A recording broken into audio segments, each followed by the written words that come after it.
আসসালামু আলাইকুম রহমতুল্লাহ। ফেসবুক দর্শক ভাই বন্ধুরা, আজকে একটি ভিডিওতে চলে আসলাম। আসলে আজকে রাতের খাবার দিছি, দেখেন ছাগলগুলিকে।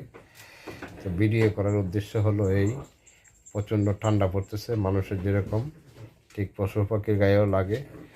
তো এই ঠান্ডার দিনে ছাগলকে চৌকির উপরে রাখতে হবে, এমন একটি বাসস্থানে রাখতে হবে যেখানে বাতাস, ঠান্ডা বাতাসে তাকে না পায়।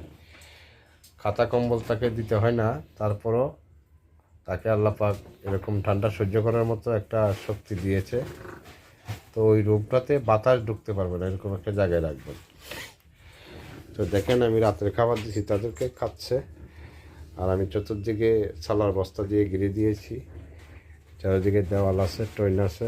তো এখানে মোটামুটি লাইট ধরে দিয়েছি। তো রুমটা গরম আছে, এরকম গরম জায়গায় রাখার চেষ্টা করবেন। ছাগল ঠান্ডাতে খুবই দুর্বল।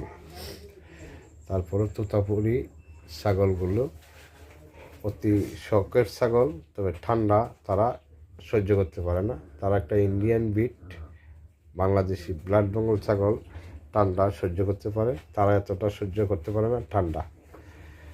তো সকলেই ভালো থাকবেন।